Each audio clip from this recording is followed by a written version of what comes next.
రక్తం చిందించకుండా పాప క్షమాపణ కలగదా అన్నటువంటి అంశాన్ని ఈరోజు వాక్యం నుంచి నేర్చుకోవాలని దేవుడు పాత నిబంధనలో ఒక మాట చెప్పాడు. రక్తమే ప్రాణం. మీరు దేనినైనా తినేటప్పుడు రక్తం చిందించకుండా తినవద్దు. ఎందుకంటే రక్తమే ప్రాణం అని పాత నిబంధనలో ఉన్నటువంటి ఇశ్రాయేలీయులకి దేవుడు చెప్పాడు. కాబట్టి మనుషులైనా పక్షులైనా జంతువులైనా జీవించాలంటే వాటికి ప్రధానంగా కావాల్సినటువంటిది ఏంటంటే రక్తం. రక్తం కానీ లేకపోతే రక్తహీనత వచ్చి మనిషి చనిపోయే ప్రమాదం ఉంటుంది, లేదా మనిషి తీవ్రమైన అనారోగ్యానికి గురయ్యే ప్రమాదం ఉంటుంది. అది పక్షుల్లో కానివ్వండి, మనుషుల్లో కానివ్వండి, జంతువుల్లో కానివ్వండి, రక్తం అనేటువంటిది కీలకమైనటువంటి పాత్ర మన శరీరంలో పోషిస్తూ ఉంది. కాబట్టి రక్తానికి ఒక మనిషిని అతని యొక్క జీవితాన్ని కాపాడేటువంటిది రక్తం. కాబట్టి రక్తమే ప్రాణం. ఈరోజు మనం చూసినట్లయితే అనేక ప్రాంతాల్లో బ్లడ్ బ్యాంక్స్ ఏర్పాటు చేస్తూ ఉంటారండి. ఎందుకంటే ఎవరికైనా యాక్సిడెంట్ అయినప్పుడు, లేదా ఎవరికైనా తీవ్రమైన జ్వరం వచ్చి రక్తం కావలసి వచ్చినప్పుడు, రక్తం ప్యాకెట్ ఎక్కించాలనుకున్నప్పుడు మరి వెంటనే అందుబాటులోనికి ఆ యొక్క బ్లడ్ బ్యాంక్స్కి వెళ్ళి వారికి కావలసినటువంటి గ్రూప్ నుండి ఆ యొక్క రక్తాన్ని సంబంధించినటువంటి రక్తాన్ని తీసుకొని వస్తూ ఉంటారండి. రక్తం ఎక్కించగానే మనిషి బ్రతకటం జరుగుతుందండి. అంటే మనిషిని బ్రతికించడానికి రక్తం ఎంతో ప్రాముఖ్యతని సంపాదించింది. మనం చూసినట్లయితే యేసుక్రీస్తు ప్రభువారు మరి ఈ భూమి మీదకి వచ్చి ఆయన కూడా మనుషులందరి నిమిత్తం తన రక్తాన్ని భూమి మీద ధారపోసాడు. రక్తం చిందించకుండా పాప క్షమాపణ కలగదు. దేవుడు పాత నిబంధనలో కానివ్వండి, క్రొత్త నిబంధనలో కానివ్వండి, మరి పాత నిబంధనలో ఉన్నటువంటి ఇశ్రాయేలీయులకి దేవుడు పాప పరిహారార్థ బలి, అపరాధ పరిహారార్థ బలి, సమాధాన బలి దేవుడు మరి వాటిని చేయమని చెప్పాడండి. పాప పరిహారార్థ బలి అర్పించినప్పుడు, సమాధాన బలి అర్పించినప్పుడు, అపరాధ పరిహారార్థ బలి అర్పించినప్పుడు అందులో వాడేటువంటి ప్రధానమైనటువంటి జంతువులు ఏంటంటే గొర్రెలు, మేకలు, పావురాలు, కోళ్ళు ఉపయోగిస్తూ ఉండేవాడిని, దూడలు ఉపయోగిస్తూ ఉంటారు. వాటి యొక్క రక్తం ద్వారా పాత నిబంధనలో ఉన్నటువంటి మనుషులకు మరి దేవుడు పాప క్షమాపణ కలిగించి ఉంటుంది. వారి అపరాధములను క్షమించబడింది, వారి పాపాన్ని క్షమించబడి, వారి దోషాలను క్షమించబడింది. అంటే రక్తం చిందించబడితే మనిషి యొక్క పాపానికి క్షమాపణ దొరుకుతుంది. ఒక జంతువు యొక్క రక్తం చిందించబడితే ఆ జంతువు యొక్క రక్తాన్ని బట్టి మనుషుల యొక్క అపరాధాలు క్షమించబడుతున్నాయి. ఒక మనిషి ఏదైనా దోషం చేసినప్పుడు, పాపం చేసినప్పుడు ఒక గొర్రెనో, మేకనో, పావురాన్నో, దూడనో పట్టుకొని వెళ్ళి యాజకుని దగ్గరికి ఇచ్చినప్పుడు అతను దాన్ని ఆ బలిపీఠం దగ్గర వధించి దాని యొక్క రక్తాన్ని మరి ఆ యొక్క తెచ్చినటువంటి వ్యక్తి యొక్క కుడి చేతి బొటన వేలు మీద, కుడి కాలు బొటన వేలు మీద, కుడి చెవి మీద రాసి అక్కడ ఆ రక్తాన్ని బలిపీఠం మీద ప్రోక్షించి ప్రార్థన చేసినప్పుడు అప్పుడు దేవుడు ఏం చేసేవాడనంటే ఆ వ్యక్తి యొక్క పాపాన్ని క్షమించేవాడంట. పాత నిబంధన అంతా కూడా జంతువుల యొక్క బలులు మనకు కనిపిస్తూ ఉంటాయండి. మనుషుల యొక్క అపరాధముల నిమిత్తం జంతు బలి అనేటువంటిది కనిపిస్తూ ఉంటాయి. అది గొర్రె, మేక ఏదైనా కానివ్వండి. మరి క్రొత్త నిబంధనకు వచ్చేసరికి ఇంకా జంతువుల బలులు కనిపించవండి. మనుషులందరి నిమిత్తం ప్రభు అయినటువంటి యేసుక్రీస్తే మనుషులందరి నిమిత్తం ఒక్కసారే మన అందరి కొరకు బలి అయిపోయాడు. ఒక్కసారే మన అందరి నిమిత్తం తన రక్తాన్ని చిందించాడు. ఒక్కసారే మన అందరి నిమిత్తం తన ప్రాణాన్ని పెట్టాడు. ఒక్కసారే మన అందరి నిమిత్తం ఆయన చనిపోయాడు. కాబట్టి అపోస్తలుడైనటువంటి పౌలు హెబ్రీలకు రాసినటువంటి పత్రికలో ఏమని దేవుడు పౌలు ద్వారా రాయిస్తున్నాడో చూద్దామండి. హెబ్రీలకు రాసిన పత్రిక 9వ అధ్యాయం 22వ వచనాన్ని చదువుతాం. మరియు ధర్మశాస్త్ర ప్రకారము సమస్త వస్తువులు రక్తము చేత శుద్ధి చేయబడిననియు రక్తము చిందింపకుండా పాప క్షమాపణ కలగదనియు సామాన్యంగా చెప్పవచ్చును. ధర్మశాస్త్రం ప్రకారం దేవుడు తన పిల్లలైన ఇశ్రాయేలీలకి ధర్మశాస్త్రాన్ని ఇచ్చాడండి.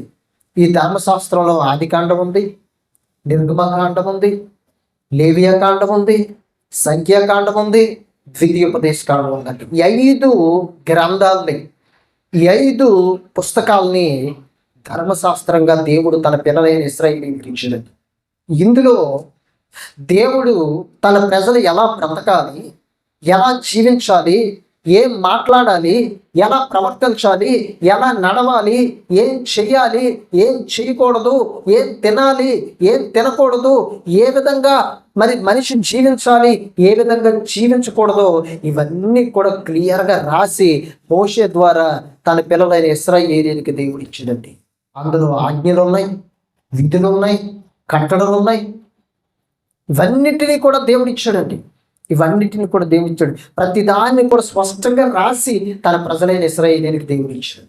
ఎందుకనంటే ప్రతి దేశానికి కూడా ఒక చట్టం అనేటువంటిది ఉంటూ ఉన్నాడు. అలాగే దేవుడు తన పిల్లలైనటువంటి ఇశ్రాయేలీయులకు కూడా ధర్మశాస్త్రం అనేటువంటి చట్టాన్ని ఇచ్చాడండి. మీరు ఇది చేయొచ్చు, ఇది చేయకూడదు, ఇలా ఉండాలి, ఇలా ఉండకూడదు, ఇలా మాట్లాడాలి, ఇలా మాట్లాడకూడదు, ప్రతిదీ దేవుడు వివరంగా రాసిచ్చాడు. ఇదిగో ఒకవేళ ఎవరైనా ఈ ఆజ్ఞను మీరితే, ఎవరైనా ఈ కట్టడం మీరితే, ఎవరైనా ఈ విధిని మీరిపోతే, ఎవరైనా ఆజ్ఞను పాటించకపోతే ఇదిగో దానికి సంబంధించినటువంటి శిక్షణ ఉంటుందని చెప్పి దేవుడు దానిని కూడా రాయించాడండి. అలాగే ఎవరైనా అపరాధం చేసినప్పుడు, ఎవరైనా పాపం చేసినప్పుడు ఇదిగో మీరు ఈ విధమైనటువంటి ప్రాసెస్ మీరు చేయాలి, అప్పుడు మీ పాప క్షమాపణ కలుగుతుంది. ఇదిగో గొర్రెను మీరు బలివ్వాలి, మేకను మీరు బలివ్వాలి, పావురాన్ని మీరు బలివ్వాలి, గొవ్వను మీరు బలివ్వాలి. ఈ విధమైనటువంటి ప్రొసీజర్లో మీరు వెళ్తే ఇదిగో మీ పాపానికి క్షమాపణ ఉంది, మీ అపరాధానికి క్షమాపణ ఉంది, మీ దోషానికి క్షమాపణ ఉంది అని చెప్పి దేవుడు మోషే ద్వారా ప్రతీది కూడా వివరంగా రాసిచ్చాడండి, ఇశ్రాయేలీయులకు రాయించాడండి. అందుకే ఇక్కడ పౌలు ద్వారా ఏం చెప్తున్నాడంటే ధర్మశాస్త్రం ప్రకారం, దేని ప్రకారం అండి? ధర్మశాస్త్రం ప్రకారం. ధర్మశాస్త్రం ప్రకారం సమస్త వస్తువులను రక్తము చేత శుద్ధి చేయబడుననియు, అంటే మనుషులైనా వస్తువులైనా దేని చేత శుద్ధి చేయబడతాయని ధర్మశాస్త్రంలో దేవుడు రాయించాడంటే రక్తము చేత. దేని చేత శుద్ధి చేయబడతాయండి? దేని చేత పవిత్రం చేయబడతాయి? ఇదిగో రక్తం చేత మనుషులైనా వస్తువులైనా పవిత్రం చేయబడతాయటండి. వస్తువులు కూడా చేయబడనియు రక్తము చిందింపకుండా పాప క్షమాపణ కలుగుదు.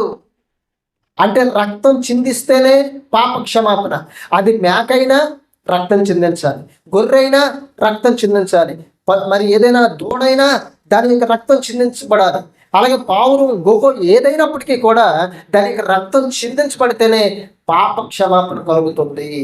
మరి కొంచెం మాటలు మనం చూసినట్లయితే అదే హెబ్రీయులకు రాసినటువంటి పత్రిక 9వ అధ్యాయంలో 18వ వచనం నుంచి కూడా చదువుతామండి. ఇందుచేత మొదటి నిబంధన కూడా రక్తము లేకుండా ప్రతిష్ఠించబడలేదు.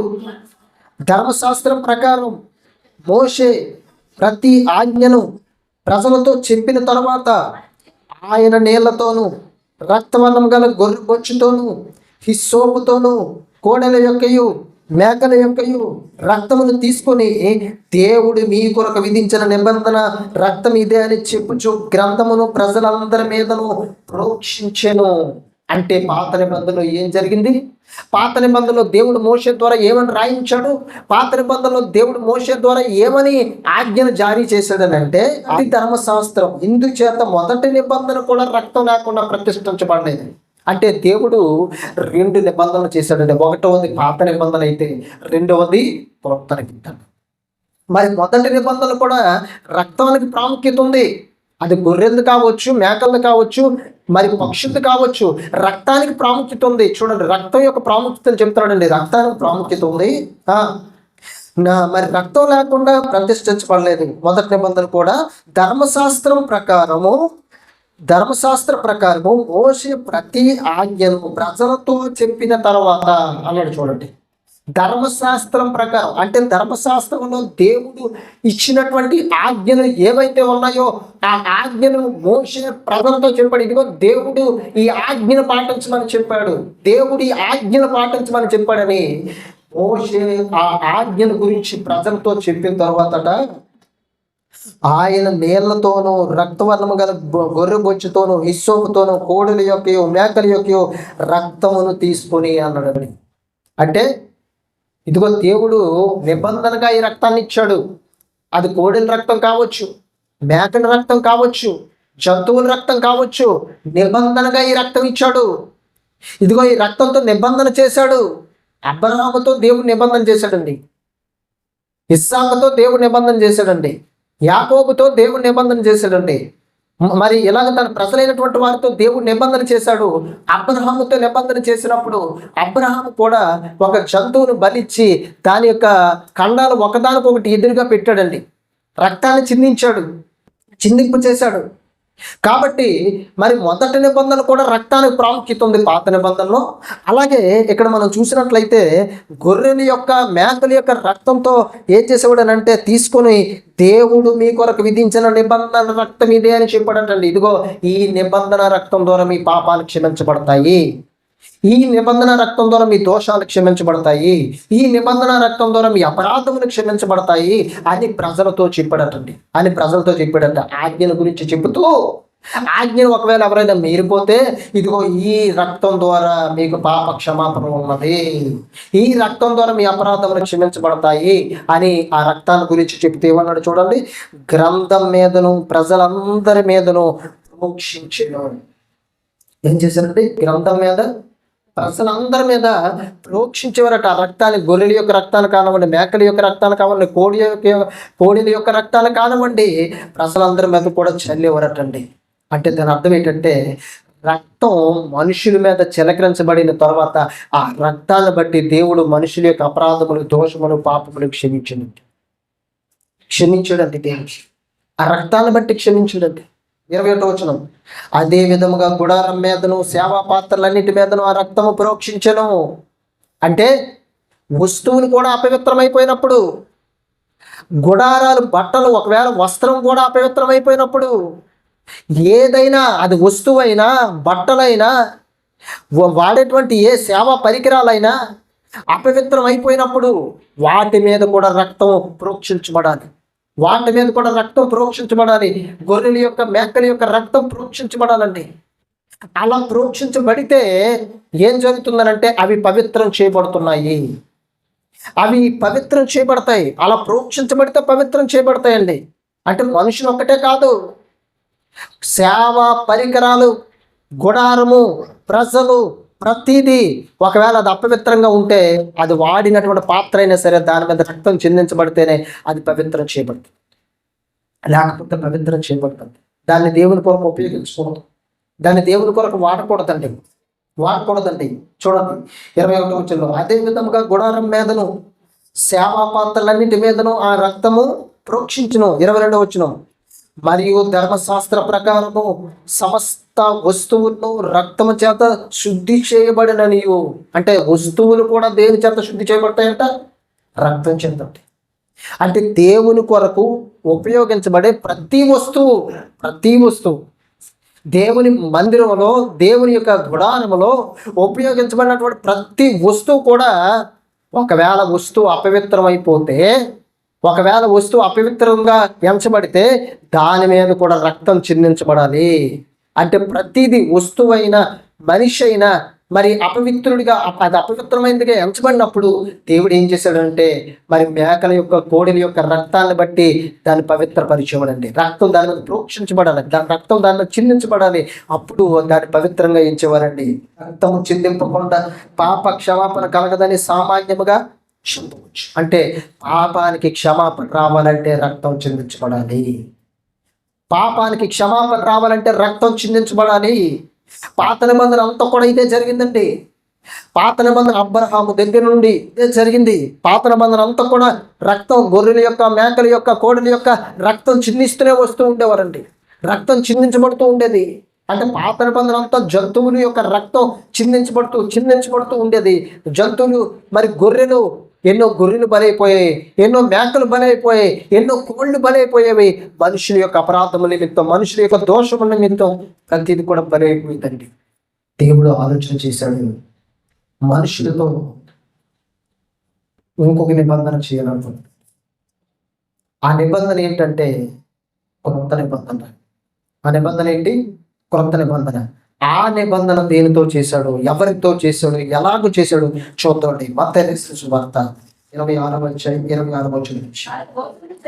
వారు భోజనము చేయుచుండగా యేసు ఒక రొట్టె పట్టుకొని దాన్ని ఆశీర్వదించి విరిచి తన శిష్యునికి ఇచ్చి, మీరు తీసుకొని తినుడి, ఇది నా శరీరం అని చెప్పాను. చూడండి, వారందరూ కూడా భోజనాలు కూర్చున్నప్పుడు, పస్కా పండుగ జరుగుతున్నప్పుడు, భోజనాలు కూర్చున్నప్పుడు ప్రభు అయినటువంటి యేసుక్రీస్తు ఏం చేశారనంటే ఒక రొట్టెను పట్టుకొని దాన్ని ఆశీర్వదించి ఏం చేశారంటే విరిచి తన శిష్యునికి ఇచ్చి, దీని మీద తినండి, ఇది నా శరీరం. ఎప్పుడు చెప్పాడు ఆయన నా శరీరం అని?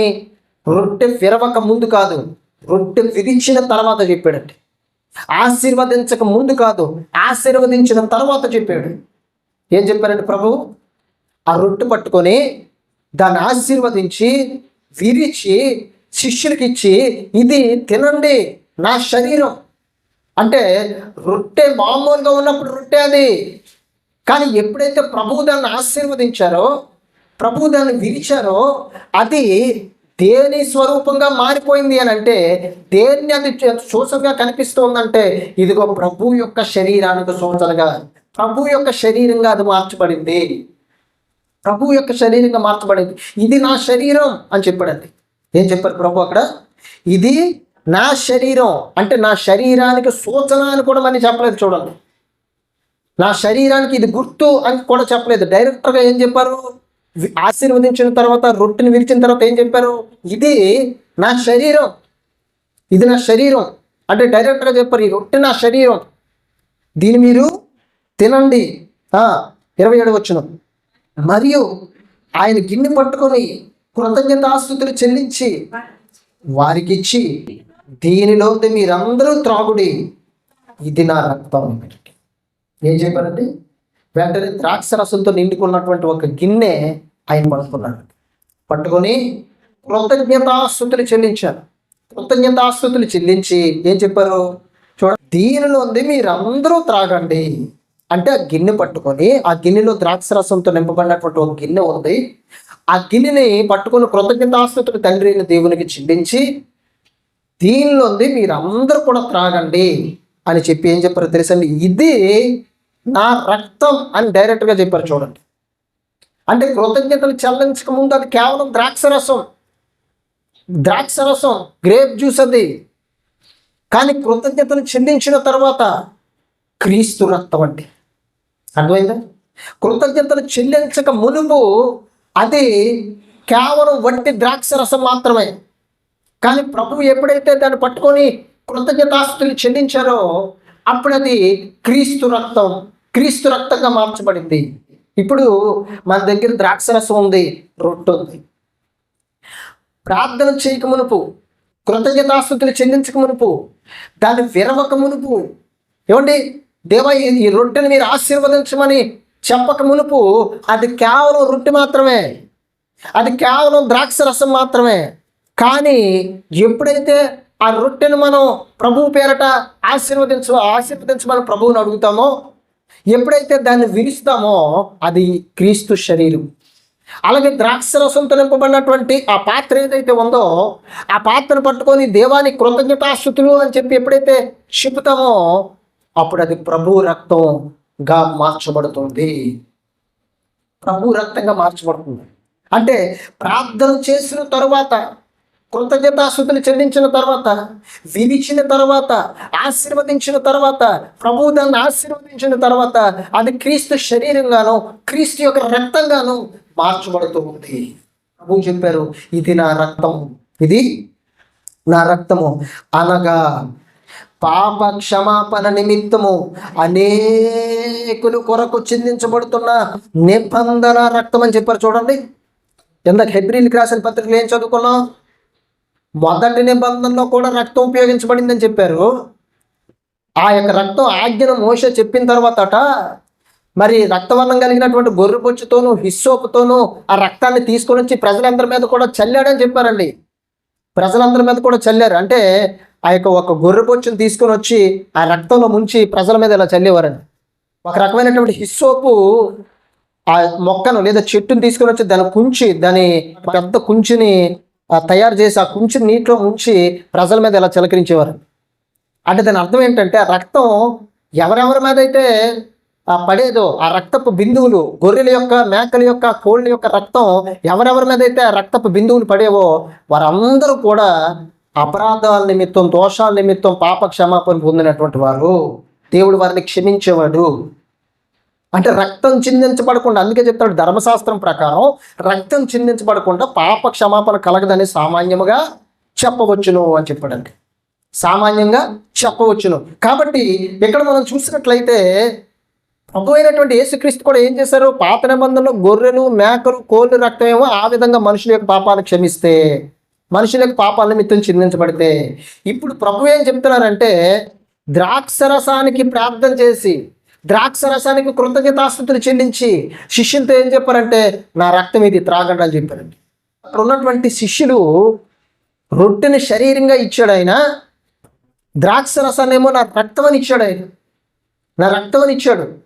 అంటే ప్రభువు శరీరం ఇంతకుముందు గొర్రెల రక్తం, గొర్రెల రక్తం, మేకల రక్తం కేవలం మనుషుల మీద మాత్రమే పడేది. బాగా వినాలి.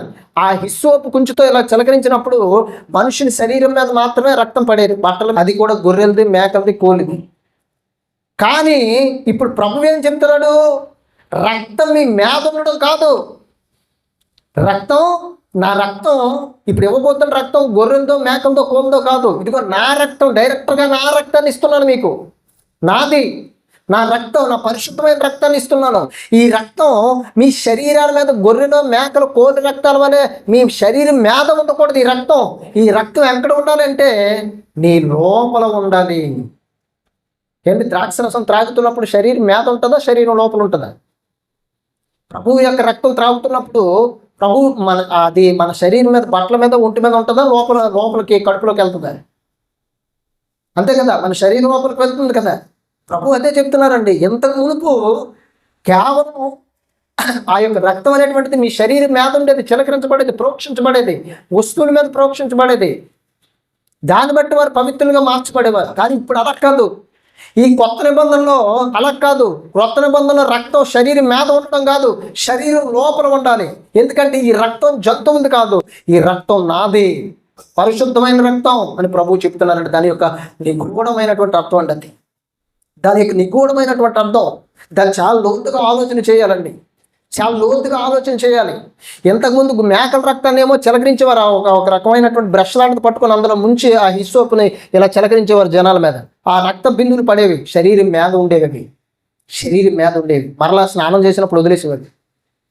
అయినప్పటికీ పాప క్షమాపణ.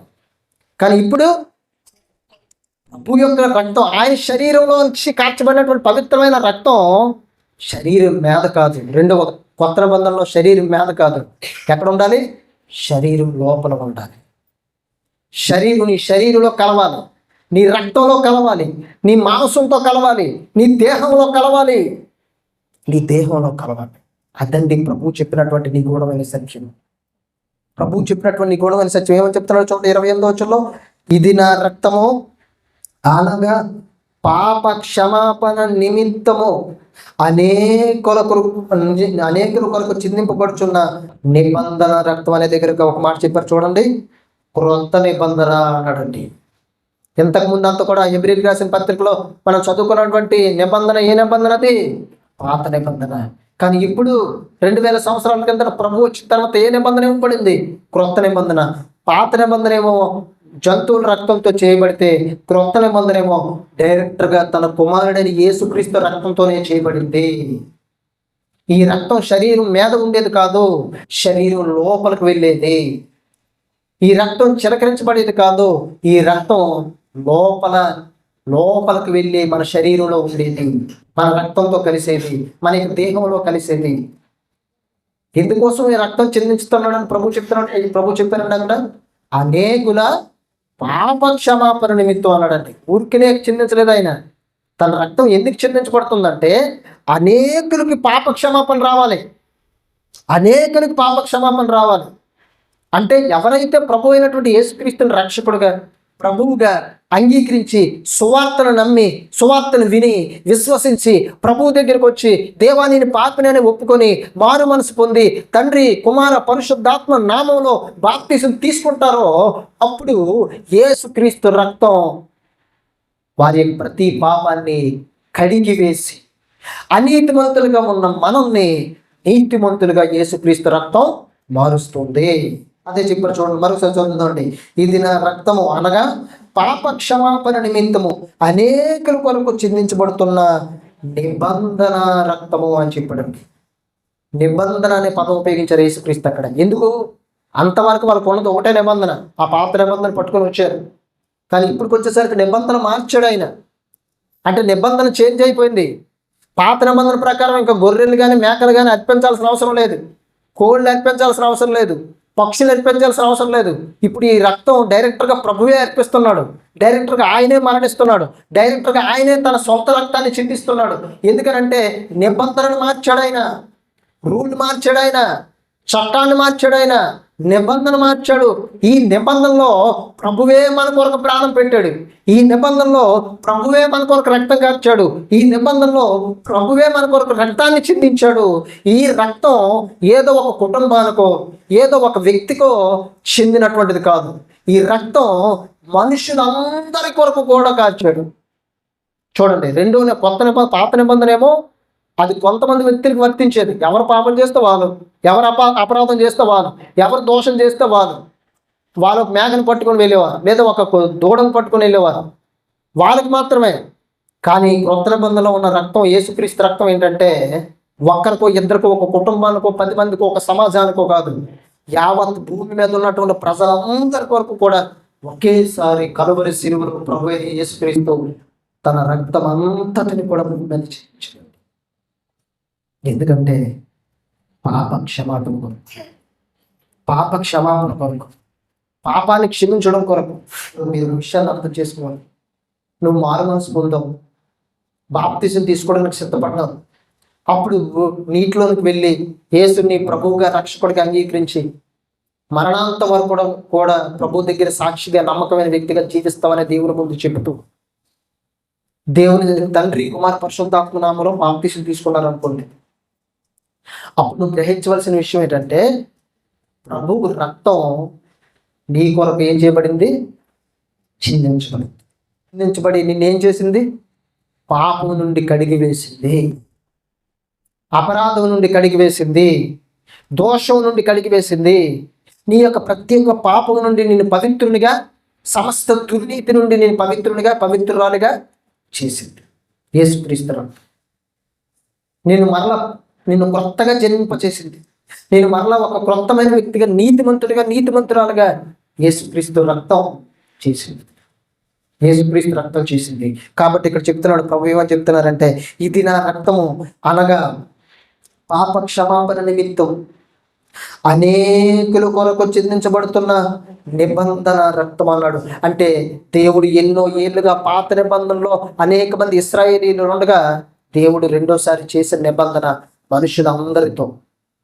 నువ్వు అన్యజనుడివైనా, నువ్వు ఏ ప్రాంతంలో నివసించినా, నువ్వు ఏ భాష మాట్లాడినా, నువ్వు ఎక్కడున్నా సరే, ఇదిగో మనుషులందరితో కూడా దేవుడు ఒక నిబంధన చేశాడు. నా కుమారుని రక్తం ద్వారా పాప క్షమాపణ ఉంది, రండి అని చెప్పాడు. నా కుమారుని రక్తం ద్వారా మీకు నిత్య జీవం ఉంది, పాప క్షమాపణ ఉంది, రండి అని దేవుడు ఆ నిబంధనని ఇచ్చాడండి. ఆ నిబంధన దగ్గరికి ఎవరైనా రావచ్చు, ఆ నిబంధన దగ్గరికి వచ్చి ఎవరైనా యేసుక్రీస్తు రక్తం చేత కడగబడవచ్చు. నువ్వు అన్యుడివా, గ్రీసు దేశస్తుడివా, యూదుడివా, భేదం లేదండి దేవుడికి. ఎవరైనా ఒకటే, అన్యుడని గ్రీసు దేశస్తుడని భేదం లేదు దేవుడికి. ఈ రెండవ నిబంధన ఏంటంటే అలాంటిది కనుక, పాత నిబంధన అలాంటిది కాదండి. ఇది కేవలం ఇశ్రాయేలీల కొరకు, యూదుల కొరకు ఇవ్వబడిన నిబంధన. కానీ క్రొత్త నిబంధన ప్రభు అయిన యేసుక్రీస్తు ద్వారా ఇవ్వబడిన క్రొత్త నిబంధన ఏంటంటే మనుషులందరి కొరకు కూడా అంటే ఈరోజు ఎవరెవరైతే ప్రభువుని రక్షకుడిగా అంగీకరించి బాప్తిసం తీసుకున్నారో అందరు కూడా క్రొత్త నిబంధనలో ఉన్నట్టు, అందరు కూడా క్రొత్త నిబంధన క్రింద ఉన్నట్టు. ఎందుకనంటే ఆయన నిబంధన చూసావు, ఓ యేసుక్రీస్తు రక్తం ద్వారా నా పాప క్షమాపణ ఉందా, నేను చేసిన ప్రతి పాపానికి క్షమాపణ ఉందా, నేను ఎంత ఘోర పాపినైనా ఎంత ఘోరమైనటువంటి వ్యక్తినైనా యేసుక్రీస్తు నిబంధన దగ్గరికి వెళ్తే ఆ నిబంధన ద్వారా యేసుక్రీస్తు రక్తంలో పవిత్రురాలుగా మారుస్తుందని మరి ఆ నిబంధనలోనికి వెళ్ళి మారు మనసు పొంది పాప క్షమాపణ నిమిత్తం ప్రతి వాడు యేసుక్రీస్తు నామంలో బాప్తిసం పొందినని పేతురు చెప్పిన రీతిగా మరి ఇక్కడ మనం చూసినట్లయితే యేసుక్రీస్తు కూడా ఏం చెప్తున్నారో తెలుసండి, ఇది నా రక్తము అనేకులు పాప క్షమాపణ నిమిత్తమే చిందించబడుతున్న నిబంధన రక్తం. పాత నిబంధననేమో గొర్రెలు మేకలు కోళ్ళతో నిబంధనతో కూడినటువంటి రక్తం. అది కొత్త నిబంధనకు వచ్చేసరికి ఏమో ప్రభు అయిన యేసుక్రీస్తు ద్వారా డైరెక్టర్గా చేయబడినటువంటి నిబంధన, ఆయన రక్తం ద్వారా చేయబడినటువంటి నిబంధన. యేసుక్రీస్తు రక్తంతో చేయబడినటువంటి నిబంధన ఎలాంటిదంటే చూడండి ఒకసారి రోమీయులకు రాసిన పత్రిక, అపోస్తలుడైన పౌలు రోమీయులకు రాసిన పత్రిక 5వ అధ్యాయం 8-9 వచనాలు. అయితే దేవుడు మన ఎడల తన ప్రేమను వెల్లడిపరచుచున్నాడు. చూడండి, దేవుడు మన ఎడల తన ప్రేమను వెల్లడిపరుస్తున్నాడు, తెలియచేస్తున్నాడటండి, భయపరుస్తున్నాడట తన ప్రేమను. ఏ విధంగా మనం ఇంకను పాపులమై ఉండగానే, చూడండి, దేవుడు తన ప్రజలైనటువంటి వారిని చూశాడు. పాత నిబంధన ప్రకారం ఏంటంటే ఎవరైతే పాపం దోషం అపరాధం చేస్తారో గొర్రెనో మేకనో పావురాన్నో గువ్వనో కోళ్ళను దూడలను పట్టుకెళ్తే వాటి రక్తం ద్వారా వారికి మాత్రమే పాపక్షమాపణ. మరి మిగిలిన అనుజనులు అందరి పరిస్థితి ఏంటి? మిగిలిన జంతువులు తీసుకురాని బయట ఉన్నటువంటి వారి పరిస్థితి ఏంటి? మిగతా దేశాల్లో ఉన్నటువంటి వారి పరిస్థితి ఏంటి? ధర్మశాస్త్రం తెలియనటువంటి వారి పరిస్థితి ఏంటి? దేవుని గురించి ఎరగనటువంటి ప్రజల యొక్క పరిస్థితి ఏంటి? దేవుని ఆజ్ఞలు పాటించలేని వారి పరిస్థితి ఏంటో తెలుసండి. దేవుడు పాత నిబంధనలో ఒక చక్కనైన విధానాన్ని పెట్టాడు. ఈ రకంగా కూడా క్షమిస్తూ జంతువుల యొక్క రక్తం ద్వారా ప్రోక్షించబడినప్పుడు ఆ రకంగా కూడా ఇశ్రాయేలీని తన దగ్గరికి వచ్చినటువంటి వారందరూ కూడా క్షమిస్తూ దేవుడు అన్యజనులకు కూడా ఏం చేశాడో తెలుసండి. రాహాబు అనబడినటువంటి ఒక అన్యజనురాలు ఉందంట. ఆవిడ ధర్మశాస్త్రాన్ని చదవలేదు, దేవుని దగ్గరికి రాలేదు, దేవుడి కోసం విన్నది తెలుసు, కానీ ఎప్పుడు ధర్మశాస్త్రాన్ని చదవలేదు. మరి కోళ్ళు జంతువులు పట్టుకొని యాజకుడి దగ్గరికి ఆవిడ రాలేదండి. తనకు నచ్చినటువంటి విధంగా ఆవిడ ప్రవర్తించినటువంటి జీవితం తనది. కానీ యెహోషువ వేగుల వారిని పంపించాడండి. వారు ఆ పట్టణాన్ని వేగు చూడడానికి వచ్చారు. ఆ దేశంలో ఉన్నటువంటి కొంతమంది మనుషులకు అనుమానం వచ్చింది, ఎవరో వచ్చి మన దేశాన్ని వేగు చూస్తున్నారని. వెంటనే ఇంటికి వచ్చి దాక్కున్నారు, ఆశ్రయం ఏమని అడిగారండి. అప్పుడు ఆవిడ ఏం చేసిందంటే వారిని చాలా జాగ్రత్తగా దాచి వారిని మరలా బయటికి శత్రువులు కనబడకుండా పంపించేసింది. ఆవిడ కేవలం చేసిన సహాయాన్ని బట్టి, మంచి మనస్సును బట్టి, దేవుని మీద ఉన్నటువంటి విశ్వాసాన్ని బట్టి దేవుడు ఏం చేశాడంటే నీతిమంతురాలుగా తీర్చిదిద్దాడు. అంటే పాత నిబంధన ప్రకారం దేవుడు మనుషుని ఎలా చూశాడంటే ఎవరిలోనైతే నీతి ఉండేదో మనసులో, ఎవరిలోనైతే మంచితనం ఉండేదో, ఎవరిలోనైతే మంచి క్రియలు చేసేవారు ఉండేవారో వాళ్ళని ఎలా మార్చాడో తెలుసండి, నీతిమంతులుగా మార్చాడు. కాబట్టి ఇక్కడ మనం చూసినట్లయితే అపోస్తలుడైన పౌలు రోమీయులకు రాసిన పత్రిక 5వ అధ్యాయం 8వ వచనంలో చూసినట్లయితే, అయితే దేవుడు మన ఎడల తన ప్రేమను వెల్లడిపరుచుచున్నాడు. దేవుడు తన ప్రేమను తెలియచేస్తున్నాడండి. ఏ విధంగా అంటే మన ఇంకను పాపులమై ఉండగానే క్రీస్తు మన కొరకు చనిపోయెను. అంటే మనం ఇంకా పాపులుగా ఉన్నప్పుడే, దోషంలో ఉన్నప్పుడే, అపరాధంలో ఉన్నప్పుడే యేసుక్రీస్తు మన కోసం చచ్చిపోయాడండి. యేసుక్రీస్తు మన కోసం మరణించాడు, యేసుక్రీస్తు మన కోసం చనిపోయాడు. పాత నిబంధనలో అంతకు మునుపు ఉన్నటువంటి వారి యొక్క అన్యజనులు, యూదులు ఎవరైనప్పటికీ కూడా కొంతమందిని బలుడి ద్వారా ప్రభువు నీతిమంతులుగా మార్చి వారి యొక్క పాపాలు క్షమిస్తే, కొంతమందిని వారి విశ్వాసాన్ని బట్టి వారి మంచితనాన్ని బట్టి, మంచి హృదయాన్ని బట్టి నీతిమంతులుగా మార్చాడు. కానీ ఇప్పుడు క్రొత్త నిబంధన ఇచ్చాడు. ఈ నిబంధన దగ్గరికి ఎవరైనా రావచ్చు. తన కుమారుడైన యేసుక్రీస్తు ద్వారా క్రొత్త నిబంధన ఇచ్చాడు. అందుకేనండి అనేకులు పాపక్షమాపణ అన్నాడండి. యూదుల యొక్క పాపక్షమాపణ అని చెప్పలేదు అక్కడ. ఏమిటి ఇశ్రాయేలీయుల యొక్క పాపక్షమాపణ అని చెప్పలేదు. ప్రభు ఏం చెప్పారండి? అనేకులు, ఎంతమంది అయినా, ఎన్ని వేల మంది అయినా, లక్షల మంది అయినా, కోట్ల మంది అయినా, అనేకులు పాపక్షమాపణ నిమిత్తం చిందించబడుతున్న నా నిబంధన రక్తం అని చెప్పి, ఈ నిబంధన దగ్గరికి నువ్వు ఎవరివైనా, ఎలా ఉన్నా, ఏ భాష మాట్లాడినా, ఏ ప్రాంతానికి చెందినటువంటి వ్యక్తివైనా నువ్వు రావచ్చు దేవుని దగ్గరికి. దేవుని ప్రభువుని అంగీకరించవచ్చు. ఈ యొక్క నిబంధన ప్రతి ఒక్కరికి వర్తిస్తుంది. ఆయన యందు విశ్వాసం ఉంచి మారు మనసు పొందిన ప్రతి ఒక్కరికి ఈ నిబంధన వర్తిస్తుందండి. ఇప్పుడు చదువుతాం చూడండి 9వ వచనం. కాబట్టి ఆయన రక్తము వలన ఇప్పుడు నీతిమంతులముగా తీర్చబడి మరింత నిత్యముగా ఆయన ద్వారా ఉగ్రత నుండి రక్షింపబడుదుము. ఏం చేస్తున్నాడండి? యేసుక్రీస్తు రక్తం ద్వారా మనకి ఏం జరుగుతుందట చూడండి 9వ వచనంలో. ఆయన రక్తం వలన ఇప్పుడు ఎలా మార్చబడ్డాము? నీతిమంతులుగా. అంటే యేసుక్రీస్తుని అంగీకరించినప్పుడు ఆయన రక్తం ద్వారా ఎలా మార్చబడ్డాం?